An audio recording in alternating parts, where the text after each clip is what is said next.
Neste vídeo abordaremos o problema de como reescrever uma certa equação diferencial parcial originalmente expressa em termos de variáveis x e y em função de novas variáveis alfa e beta, em que alfa e beta são funções das variáveis originais. Para realizar essa transformação, eu preciso saber transformar as derivadas de u que forem pertinentes, que aparecerem na minha equação original. Ou seja, como reescrever as derivadas de u em relação a x e y em termos das derivadas de u em relação a alfa e beta.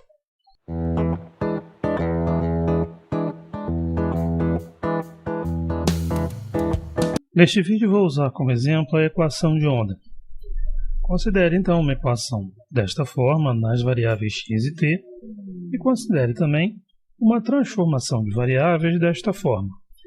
Temos aí novas variáveis alfa e beta definidas em função de x e t da forma indicada.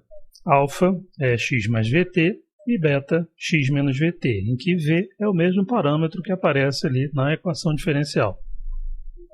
A questão então é como reescrever a equação diferencial em termos das novas variáveis alfa e beta, em termos de derivadas em relação a alfa e em relação a beta. Ao considerar u como função de x e t, você pode escrever a sua diferencial desta forma, como uma combinação linear de dx e dt. E como coeficientes dessa combinação linear, temos as derivadas parciais de u em relação a x e em relação a t. E ao considerar u como função de alfa e beta, você pode escrever esta diferencial desta outra forma, como uma combinação linear de d-alfa e d-beta, em que os coeficientes são as derivadas parciais de u em relação a alfa e em relação a beta. Por outro lado, tanto alfa como beta são funções de x e t.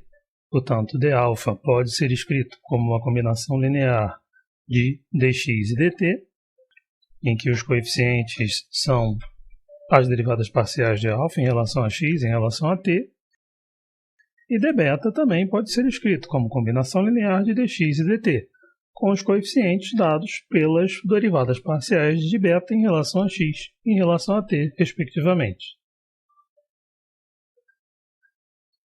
Essas diferenciais são fundamentais para podermos traduzir derivadas em relação a x e t em termos de derivadas em relação a alfa e beta, como veremos a seguir. Como então podemos estabelecer uma relação entre o alfa, o beta, o x e o t? Vamos começar olhando para du escrito em termos de d-alfa e d-beta. Temos também d-alfa e d-beta escritos em termos de dx e dt. Podemos então combinar essas três diferenciais e comparar o resultado com a expressão do du como combinação linear de dx e dt.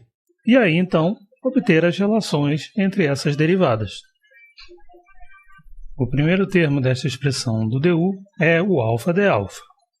Porém, d-alfa pode ser escrito assim. O segundo termo é o beta d-beta, mas o d-beta pode ser escrito assim. Com isso, escrevemos tudo em termos de dx e dt. Vamos agora coletar os termos em dx e os termos em dt. Obtemos esta expressão. Comparando, então, esta expressão do du, agora escrita como combinação linear de dx e dt, com aquela expressão que menciona as derivadas de u em relação a x e em relação a t, podemos concluir que o x corresponde a este coeficiente daqui e o t corresponde, então, a este outro coeficiente daqui. Temos aí, então, as regras que nos permitem escrever as derivadas de primeira ordem de u em relação a x e em relação a y em termos das derivadas de primeira ordem de u em relação a alfa e em relação a beta. Então, para esta transformação de variáveis, valem estas regras que relacionam as derivadas primeiras em relação a x e em relação a t com as derivadas em relação a alfa e beta. Como obter, então, regras para as derivadas de ordem superior, por exemplo, as derivadas de segunda ordem? As regras para as derivadas de ordem superior, na verdade, são uma consequência dessas regras para as derivadas de primeira ordem. Você pode interpretar estas regras de uma maneira um pouco mais abstrata. A primeira regra nos diz que a derivada de um certo objeto em relação a x corresponde à derivada deste objeto em relação a alfa mais a derivada deste objeto em relação a beta. Por sua vez, você pode interpretar a segunda regra desta forma.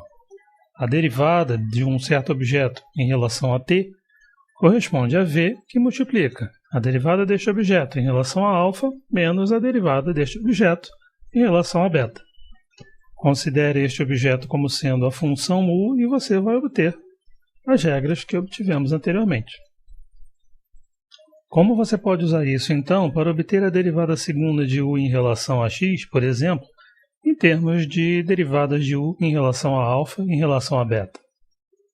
Em primeiro lugar, a derivada segunda de u em relação a x corresponde à derivada em relação a x da derivada de u em relação a x. Mas a derivada primeira de u em relação a x corresponde ao alfa mais o beta.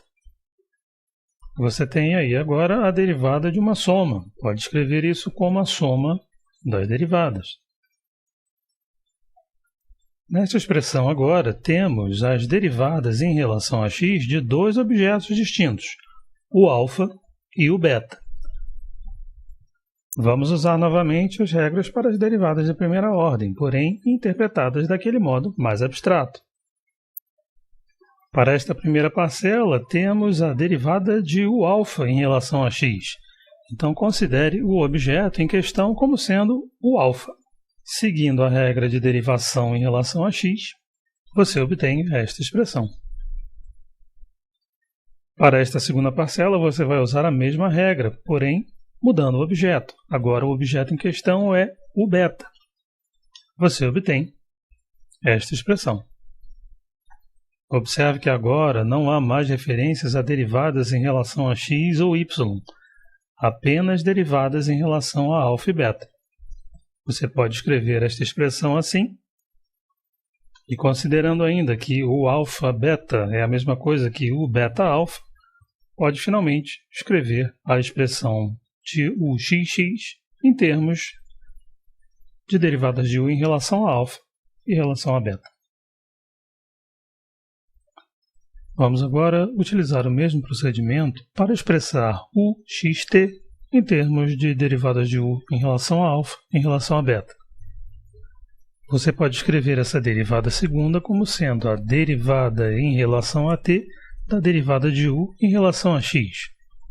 Ou então, como a derivada em relação a x da derivada de u em relação a t. Vou fazer aqui da primeira forma, mas você pode verificar que, fazendo da segunda forma, o resultado é o mesmo. Você já tem uma expressão para ux, portanto, esta derivada pode ser escrita assim. A derivada de uma soma pode ser escrita como a soma de derivadas. Nesta primeira parcela, temos uma derivada em relação a t. Você vai usar, então, esta regra aqui. O objeto em questão é o alfa. Portanto, você obtém esta expressão. Na segunda parcela, novamente, uma derivada em relação a t. Você vai usar a mesma regra. Porém, agora, o objeto é o beta. Você obtém esta expressão. Observe que agora a expressão não contém mais derivadas em relação a x, nem derivadas em relação a t. Somente derivadas em relação a alfa e beta. Você pode escrevê-la assim. E novamente, considerando que o alfa-beta e o beta-alfa são a mesma coisa, você obtém então a expressão de uxt em termos de u alfa-alfa e u beta-beta. Vamos a seguir usar procedimento semelhante para escrever a derivada segunda de u em relação a t em termos das derivadas de u em relação a alfa e em relação a beta. Esta derivada corresponde a u derivado a t e, novamente, derivada em relação a t. Você já tem uma expressão para ut. Como a derivada é linear, você pode escrever esta expressão deste modo. Essa primeira parcela é a derivada de u alfa em relação a t. Você vai usar então esta regra daqui de derivação em relação a t. Considere o objeto em questão como o alfa. Você obtém esta expressão. A segunda parcela é a derivada de u beta em relação a t. Você vai usar a mesma regra, mas considerando agora o objeto como o beta. Você obtém esta expressão. Agora não há mais referências a derivadas em relação a t, nem a x, só derivadas em relação a alfa e beta. Colocando o v² em evidência, você pode escrevê-la desta forma. Considerando novamente que o alfa beta e o beta alfa são a mesma coisa, você finalmente pode escrever a derivada segunda de u em relação a t desta forma, em termos das derivadas de u em relação a alfa e beta. Estamos agora em condições de escrever a equação de onda nas novas variáveis alfa e beta. Na forma inicial, a equação de onda pode ser escrita assim. Estamos considerando aqui uma transformação de variáveis desta forma. A base de tudo são as regras de transformação das derivadas de primeira ordem. As regras de segunda ordem vêm como consequência. Ao substituir, então, as expressões que você obteve para uxx e utt na equação diferencial, você obtém isso aqui. Temos o cancelamento de alguns termos, e o que resta da equação é isso daqui. Porém, 4v² é um fator diferente de zero. Podemos escrever a equação simplesmente desta forma. Em outro vídeo, falaremos do problema mais específico de, dada uma equação, obter a correspondente forma canônica. Ou seja, como determinar a transformação de variáveis que nos leva à forma canônica. Até o próximo vídeo.